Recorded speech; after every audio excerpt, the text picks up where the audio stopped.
আমি গ্যাসে কড়াই বসিয়ে দিয়েছি। এইবারে আমি দিয়ে দেব 2 চামচ সাদা তেল। এবার আপনারা আপনাদের তরকারি বা চিকেনের পরিমাণ বুঝে তেলটা একটু বাড়িয়ে দেবেন বা কমিয়ে দেবেন, বা এটা আপনারা অলিভ অয়েলেও রান্না করতে পারেন। বাড়িতে যদি কেউ অলিভ অয়েল খান তো অলিভ অয়েলেও এটা রান্না করা যায়। আমরা অলিভ অয়েল খাই না, বাড়িতে অলিভ অয়েল নেইও, তবে একদিন ট্রাই করবো, ভাবছি একদিন অলিভ অয়েল এনে একদিন ট্রাই করবো। আসলে মধ্যবিত্ত সংসারে এসব অলিভ অয়েল টল থাকে না সাধারণত, আমার মনে হয়। যেহেতু আমার থাকে না বাড়িতে, সেহেতু আমি ভাবি বোধহয় সবারই থাকে না। যাই হোক, কার কার বাড়িতে অলিভ অয়েল আছে একটু কমেন্ট করে জানাবেন, তাহলে আমি একটু সাহস করে অলিভ অয়েল কিনবো, এই আর কি।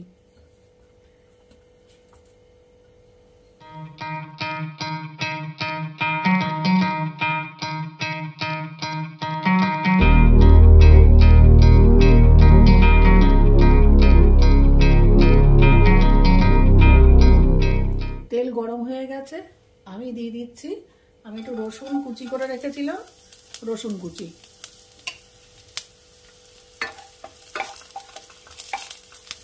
একটু রসুনটা ভেজে নেব।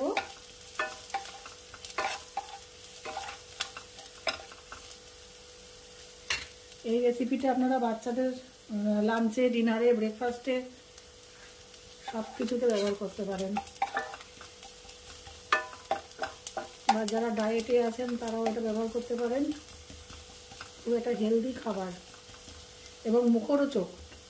অনেক সময় হেলদি খাবার স্বাদে একটু কম হয়, কিন্তু এটা খুব মুখরোচক। আচ্ছা, এবার আমি দিয়ে দিচ্ছি বোনলেস চিকেন।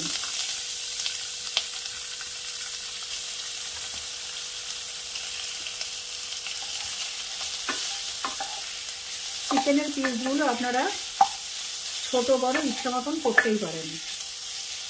এবারে আমি গ্যাসের হিটটা বাড়িয়ে দেবো, দিয়ে চিকেনটাকে ভেজে নেব। আগে খুব ভালো করে ভেজে নেব।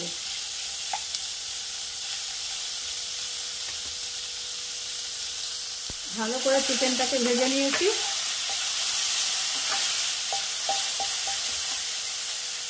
এবার এর মধ্যে দিয়ে দেবো কুচি করে রাখা গাজর।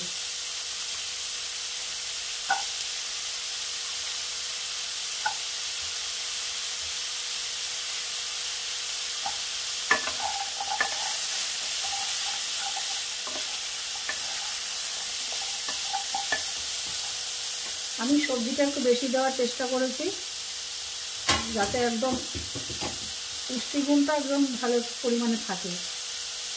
দিয়ে দিচ্ছি কেটে রাখা মাশরুম,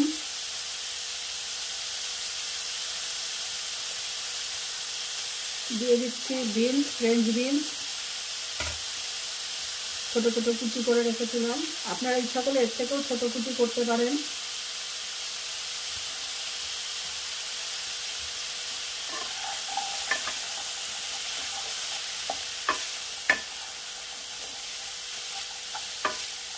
এটা একটা ওয়ান পট রেসিপি। যারা হোস্টেলে মেসে থাকে তারা একটা বেশ ভালো হেলদি খাবার ওদের পক্ষে, খাবার পক্ষেই, তবে ওদের পক্ষে এটা বানানো খুব সুবিধাজনক। দিয়ে দিচ্ছি ব্রোকলি।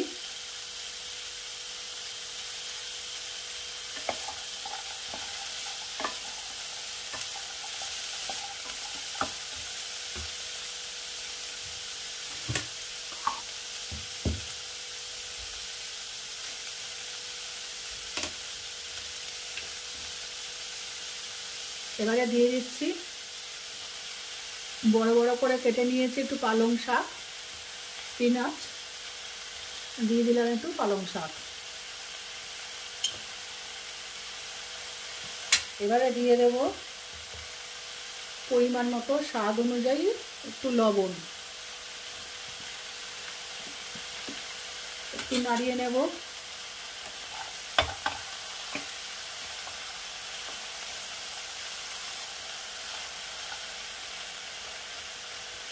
গ্যাসের ফ্লেম আমি পুরো কমিয়ে দিয়েছি। এটা এখন যা হবে একটু লো ফ্লেমে হবে, মানে এর মধ্যে বেশি জল অ্যাড হবে না, কোনো জল অ্যাড হবেই না। প্রয়োজন পড়লে 1/4 কাপ দেবো, প্রয়োজন না পড়লে দেবো না, একদমই দেবো না। দিয়ে দিচ্ছি গোলমরিচ গুঁড়ো, আবার একটু নাড়িয়ে নেব। এটা হতে থাকবে।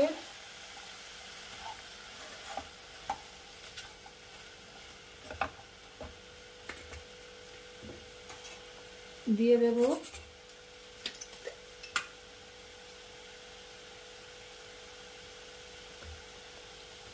2 চামচ সয়া সস। আপনাদের কাছে বাড়িতে যেটা থাকবে, ডার্ক লাইট যেটা থাকবে সেটাই ব্যবহার করবেন। এমন না যে ডার্ক সস ব্যবহার করতে হবে, মানে ব্যবহার করতে হবে বা লাইট লাগবে।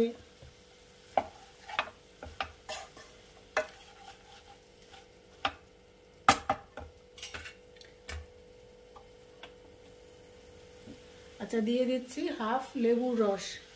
লেবুর রস এখন আমি কিছুটা ব্যবহার করছি, আবার পরে আবার কিছুটা ব্যবহার করব, সেটা আমি দেখিয়ে দেবো যে আমি কখন ব্যবহার করলাম।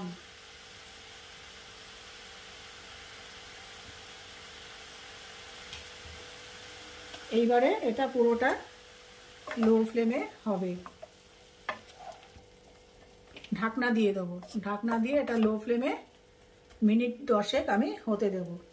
মিনিট 10 পর আমি আবার ফিরে আসছি আপনাদের কাছে। আমি ঢাকনা চাপা দিয়ে কিছুক্ষণ লো ফ্লেমে রান্না করার পর এই যে কিছুটা ঝোল বেরিয়েছে। এইবার এটাকে আমি হাই ফ্লেমে রান্না করব মিনিট 5।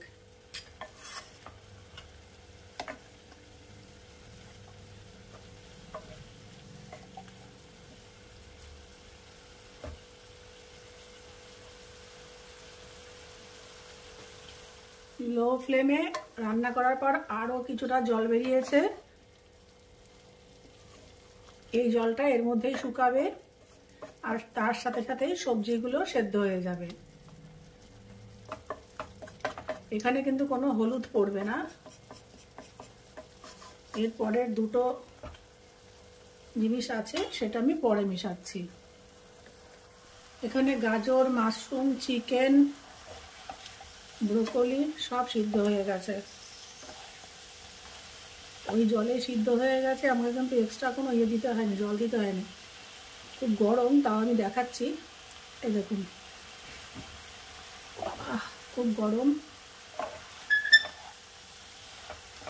সব সিদ্ধ হয়ে গেছে। এবারে আমি গ্যাসের ফ্লেমটা কমিয়ে দেব, দিয়ে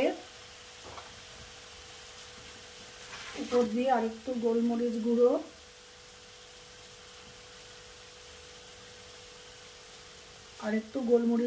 গুঁড়ো দিয়ে দিলাম।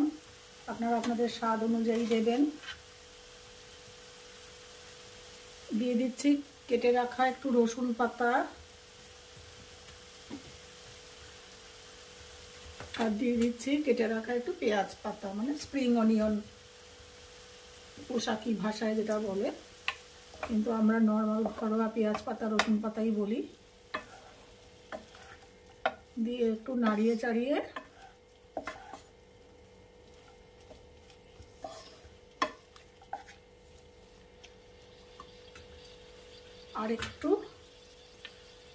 আরেকটু লেবুর রস দেব।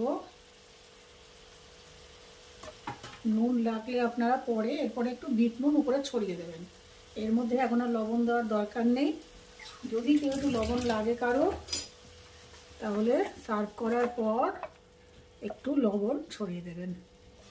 আমাদের তৈরি ভেজ অ্যান্ড চিকেন রেসিপি।